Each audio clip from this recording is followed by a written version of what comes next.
परिचय। बच्चों, हम पादपों के बारे में अनेक बातें सीख चुके हैं। अब हम पादपों की वृद्धि, विकास एवं अन्य अनिवार्य गतिविधियां करने के लिए आवश्यक खनिज तत्वों के बारे में सीखेंगे।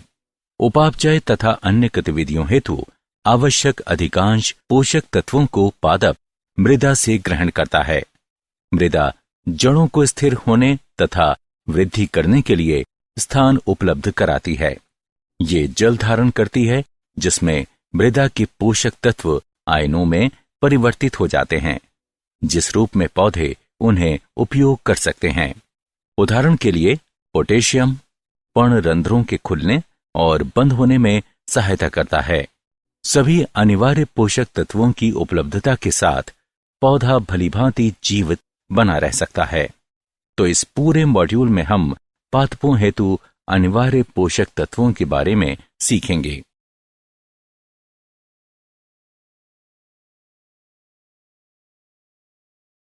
उद्देश्य। इस पाठ के अंत में आप निम्न करने में सक्षम हो जाएंगे। पादपों में खनिज अनिवार्यताओं को जानना, अनिवार्य खनिज तत्वों पर चर्चा करना, वृहद एवं सूक्ष्म पोषक तत्वों की भूमिका का वर्णन करना, अनिवार्य पोषक तत्वों की अपर्याप्तता के लक्षणों का वर्णन करना, सूक्ष्म तत्वों की आविष्टता पर चर्चा करना, तत्वों के अवशोषण की क्रियाविधि का वर्णन करना, विलयों के स्थानांतरण पर विचार व्यक्त करना, नाइट्रोजन के उपापचय का वर्णन करना।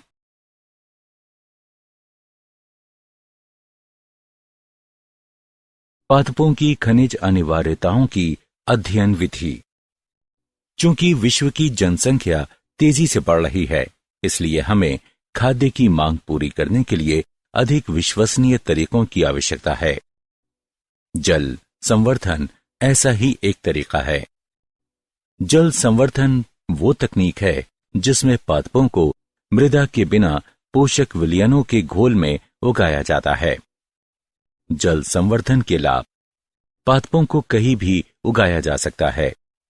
पादपों की वृद्धि नियंत्रित रहती है तथा जल और पोषक तत्वों का संरक्षण किया जाता है।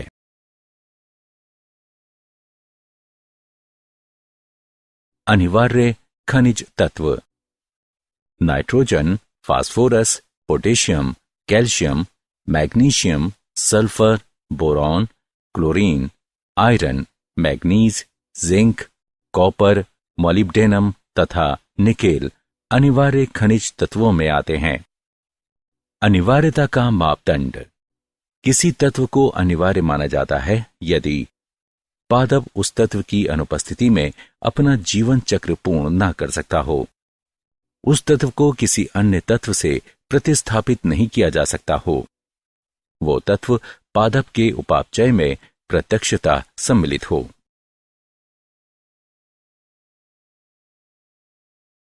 अनिवार्यता निर्धारण के मापदंड।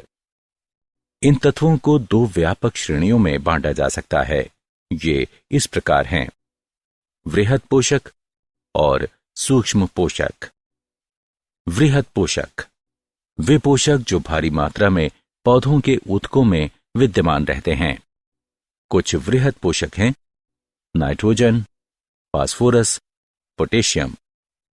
नाइट्रोजन प्रोटीन, क्लोरोफिल और अन्य एंजाइम्स का एक मुख्य संघटक है जो पौधों के जीवन के लिए अनिवार्य होते हैं। फास्फोरस बीज अंकुरण, प्रोटीन निर्माण और लगभग वृद्धि की सभी अवस्थाओं में और पौधों में उपापचय के लिए आवश्यक है। पोटेशियम शुगर, कार्बोहाइड्रेट्स, प्रोटीन संश्लेषण के निर्माण और पौधों की जड़ों और अन्य भागों में कोशिका विभाजन के लिए आवश्यक होता है।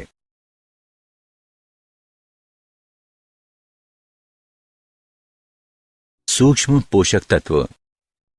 सूक्ष्म पोषक तत्व पौधों की वृद्धि के लिए अनिवार्य ऐसे तत्व होते हैं जिनकी आवश्यकता बहुत ही न्यून मात्रा में होती है।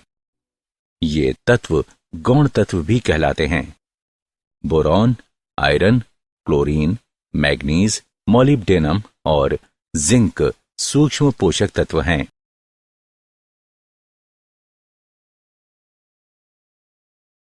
अनिवार्य पोषक तत्व।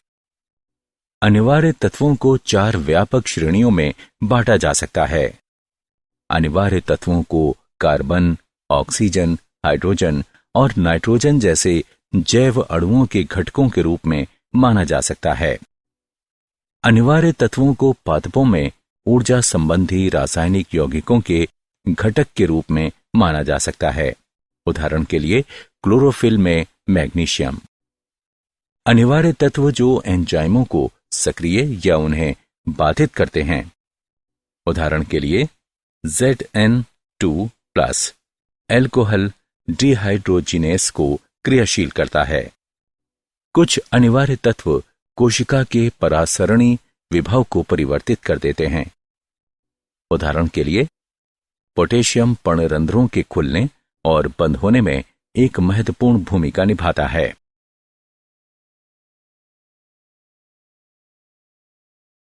वृहत एवं सूक्ष्म पोषक तत्वों की भूमिका।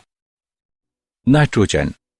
इस तत्व की आवश्यकता सर्वाधिक मात्रा में होती है और इसका अवशोषण अमोनियम आयन, नाइट्रेट आयन और नाइट्राइट आयन के रूप में होता है।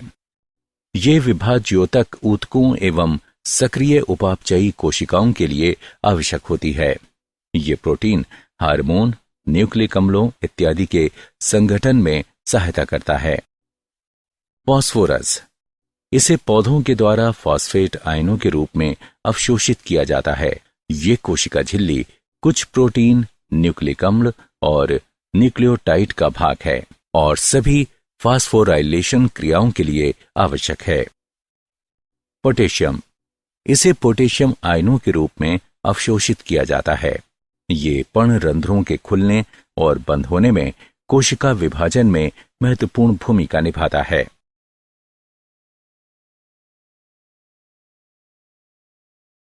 वृहत एवं सूक्ष्म पोषक तत्वों की भूमिका।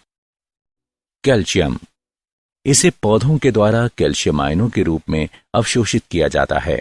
ये कोशिकाओं में जल संचरण को बढ़ाता है और कोशिका वृद्धि और विभाजन के लिए अनिवार्य होता है। कैल्शियम पादप ऊतक में संचित हो जाने के बाद गति रहित हो जाता है, जहां वृद्धि हेतु निरंतर आपूर्ति होती है। मैग्नीशियम। ये क्लोरोफिल अणु का संरचनात्मक घटक है और पौधों में कार्बोहाइड्रेट, शुगर और वसा के उत्पादन हेतु एंजाइमों की क्रियाविधि के लिए आवश्यक होता है। ये बीज अंकुरण के लिए अनिवार्य होता है और फल व क्रीदार फल के निर्माण में प्रयोग किया जाता है। सल्फर। ये एमिनो अम्ल, विटामिनों और एंजाइम्स का संरचनात्मक घटक होता है। ये बहुत सी सब्जियों को स्वाद प्रदान करता है।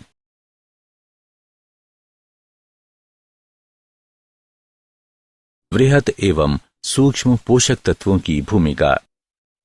लोहा।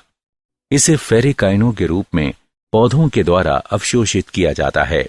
ये बहुत सी एंजाइम क्रियाओं के लिए आवश्यक होता है और क्लोरोफिल के संश्लेषण के लिए एक उत्प्रेरक का कार्य करता है। मैग्नीज।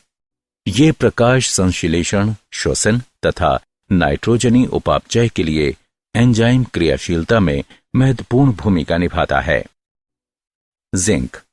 ये कार्बोहाइड्रेट्स उपापचय, अंदर ग्रंथि का दीर्घीकरण तथा प्रोटीन संश्लेषण हेतु अनिवार्य है। तांबा। ये जड़ों में उपस्थित होता है और नाइट्रोजन उपापचय में भूमिका निभाता है। ये एंजाइम्स का घटक है जो कार्बोहाइड्रेट और प्रोटीन्स का प्रयोग करते हैं।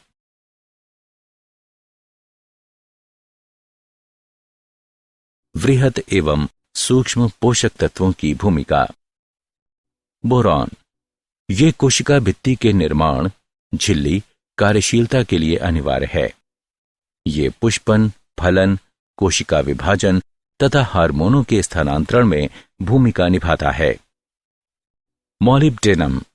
ये नाइट्रोजन को अमोनिया में अपचयित करता है। मॉलिब्डेनम के बिना प्रोटीन संश्लेषण अवरुद्ध हो जाता है और पादप समृद्धि रुक जाती है। क्लोरीन ये परासरण में भूमिका निभाता है, जिसमें कोशिकाओं तक जल या विलय का संचलन होता है।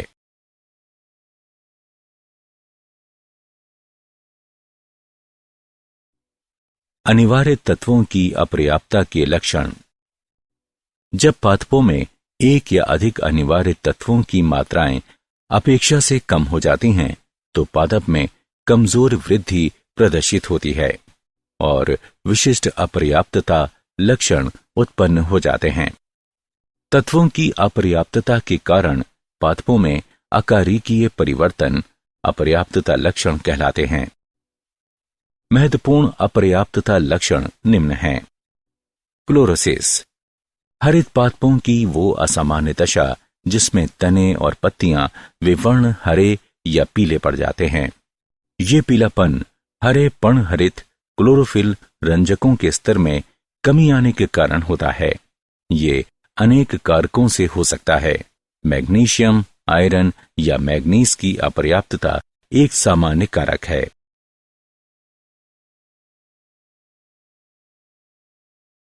अपर्याप्तता के लक्षण।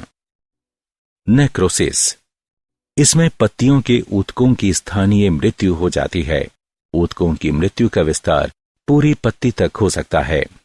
कैल्शियम की अपर्याप्तता के परिणाम स्वरूप पहले तरुण विभज्य योतकी क्षेत्रों में ऊतक मृत्यु होती है, जो शीघ्र ही जड़ों के शीर्ष या नई पत्तियों तक फैल जाती है। बौनापन या अवरुद्ध पादप वृद्धि इसमें वृद्धि मंद हो जाती है। तना संघनित और छोटा दिखता है। कैल्शियम की अपर्याप्तता की वजह से वृद्धि अवरुद्ध होती है। अंकुरों का मरण। कॉपर की अपर्याप्तता होने पर काष्ठ युक्त या शाकीय पादपों के तनों या शाखों की मृत्यु शीर्ष से आरंभ होती है और धीमी या तेज गति से नीचे की ओर बढ़ती है।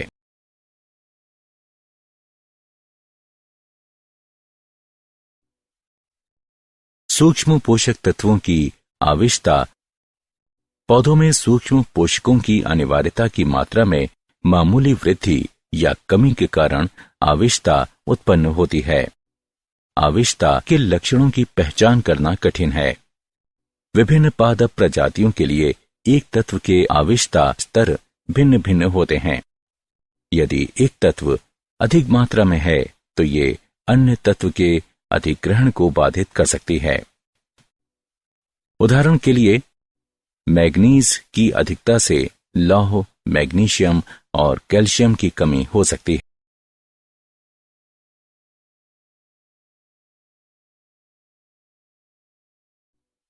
तत्वों के अवशोषण की क्रियाविधि।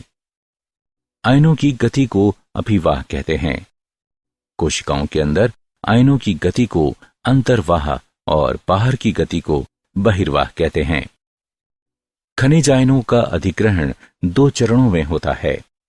प्रथम अवस्था में पादप ऊतक खनिज विलयन में रखे जाते हैं। खनिज आयन तेजी से वाह्य कोशिकाओं एपोप्लास्ट में जाते हैं। द्वितीय अवस्था में खनिज आयन आंतरिक स्थान सिम्प्लास्ट में मंद गति से जाते हैं। ये एक सक्रिय प्रक्रम है तथा उपापचयी ऊर्जा का उपयोग किया जाता है।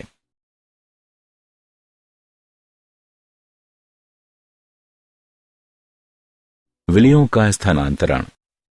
खनिज लवणों का एक क्षेत्र से दूसरे क्षेत्र में जाना स्थानांतरण कहलाता है। जाइलम के माध्यम से खनिज लवण पादप के एक भाग से अन्य भाग तक स्थानांतरित होते हैं।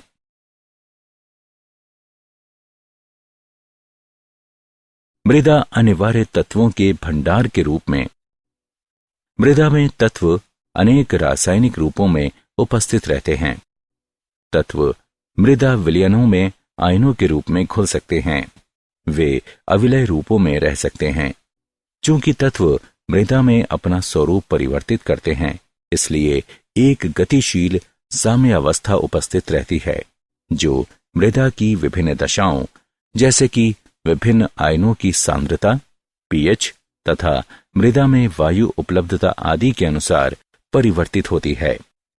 मृदा में नाइट्रोजन स्थिरीकरण कराने वाले जीवाणु अन्य उपयोगी सूक्ष्म जीव भी होते हैं तथा ये जल भी धारण करते हैं।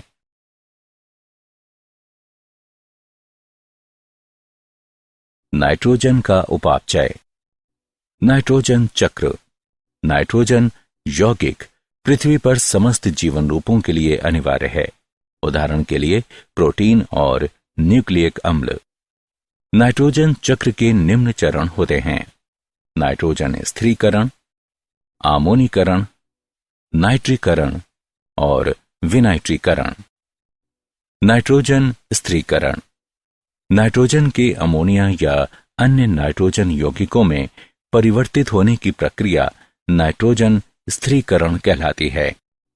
तड़ित तथा पराबैंगनी विकिरण नाइट्रोजन को नाइट्रोजन ऑक्साइडों जैसे कि N2O, NO और NO2 में परिवर्तित होने के लिए ऊर्जा उपलब्ध कराता है।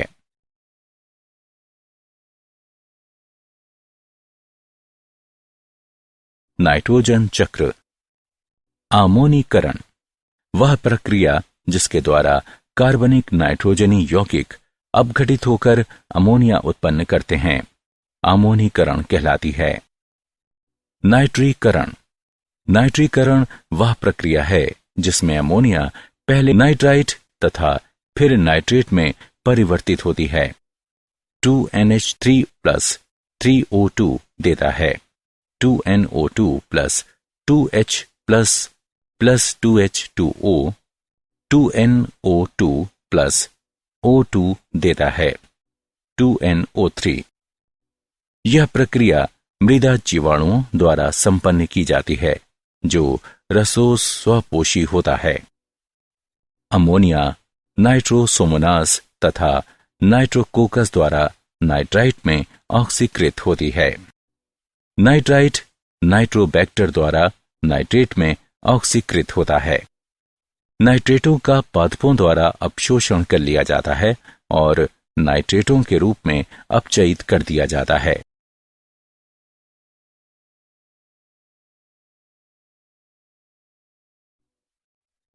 नाइट्रोजन चक्र। विनाइट्रीकरण ये वो प्रक्रिया है जिसमें नाइट्रेटों का मुक्त नाइट्रोजन में परिवर्तन या अपचयन होता है।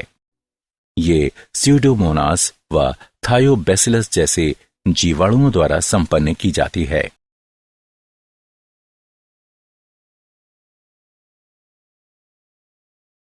जैविक नाइट्रोजन स्थिरीकरण।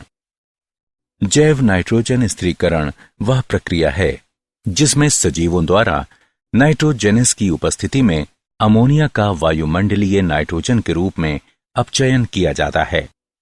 नाइट्रोजन स्थिर कारक जीवाणु स्वतंत्र या सहजीवी जीवन यापन कर सकते हैं। स्वतंत्र जीवी नाइट्रोजन स्थिरक हैं। एजोटोबैक्टर, बेइजेरिंकिया जो दोनों वायवीय तथा रोडोस्पाइरिलम अवायवीय हैं। क्यानोबैक्टीरिया जैसे कि एनाबिएना तथा नोस्टेक स्वतंत्र जीवी नाइट्रोजन स्थिरक भी हैं।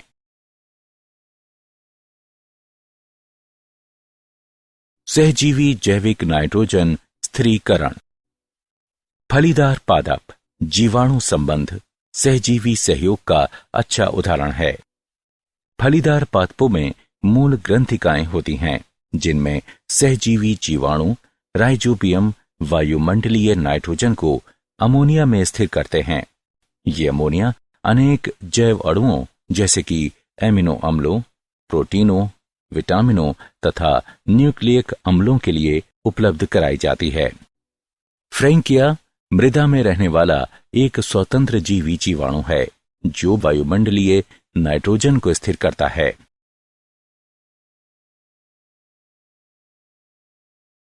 ग्रंथि का निर्माण। जब किसी फलीदार पादप का मूल रोम राइजोबियम के संपर्क में आता है तो ये जीवाणु द्वारा स्रावित रसायनों के कारण कुंचित या विरूपित हो जाता है। राइजोबिया विरूपित मूल रोम में प्रविष्ट होता है और मूल रोम के अंदर बहुगुणित होता है। पादप एक संक्रमण धागे द्वारा प्रतिक्रिया करता है जो ऊतकों तक जीवाणु को ले जाने के लिए अंदर की ओर बढ़ता है।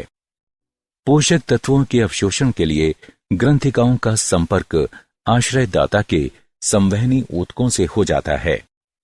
मूल ग्रंथिकाओं का निर्माण तथा नाइट्रोजन स्थिरीकरण पादप के जीनों और जीवाणु के जीनों के नियंत्रण में होता है। होने वाली अभिक्रिया निम्न है। Nitrogen plus 8 electron 8 hydrogen ion plus 16 ATP देता है। 2 NH3 plus hydrogen plus 16 ADP plus 16 PI।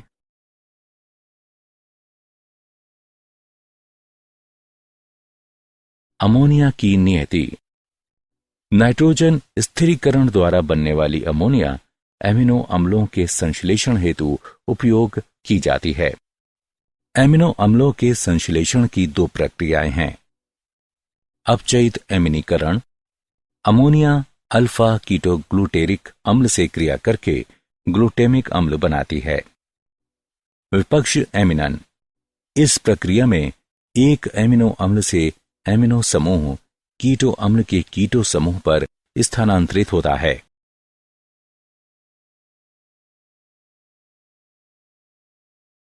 क्या आप जानते हैं पादपों की जड़ें मृदा में तथा जड़ों के पृष्ठ पर रहने वाले हजारों जीवाणुओं तथा कवकों से घिरी रहती हैं। लाभप्रद सूक्ष्म जीवों की पहचान के लिए पादप अपनी प्रतिरक्षी प्रणाली का उपयोग करते हैं। उदाहरण के लिए, जब पादप राइजोबियम मृदा जीवाणु द्वारा स्रावित काइटिन अणु की जांच करता है तो मूल ग्रंथियां बनने लगती हैं। राइजोबियम जीवाणुओं को अंदर सहजीवी अंगों में प्रवेश करने और पनपने दिया जाता है और वे पादप के लिए नाइट्रोजन बनाते हैं।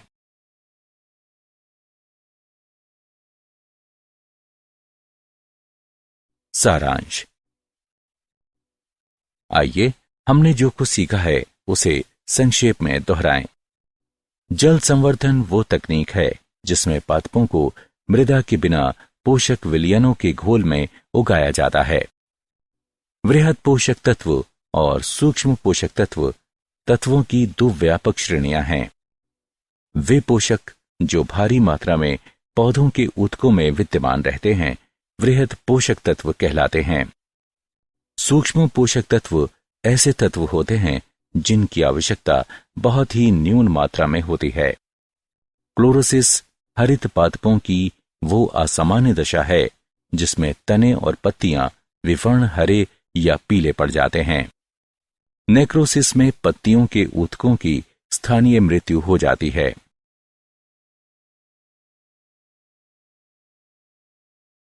बौनापन या वृद्ध पादप वृद्धि में वृद्धि मंद हो जाती है। पौधों में सूक्ष्म पोषकों की अनिवार्यता की मात्रा में मामूली वृद्धि या कमी के कारण आविष्टता उत्पन्न होती है। खनिज लवणों का एक क्षेत्र से दूसरे क्षेत्र में जाना स्थानांतरण कहलाता है। नाइट्रोजन चक्र में नाइट्रोजन स्थिरीकरण, आमोनीकरण, नाइट्रीकरण, विनाइट्रीकरण शामिल हैं।